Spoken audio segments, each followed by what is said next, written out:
To properly assemble a breath-actuated nebulizer for use, you'll begin by unpacking the contents of the package and assemble them as you would a typical nebulizer.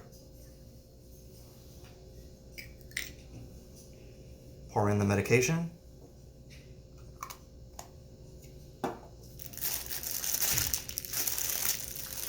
The mouthpiece for this particular nebulizer is a specialty mouthpiece, as you will see here. And then you will attach the exhalation aerosol filter specific to this device.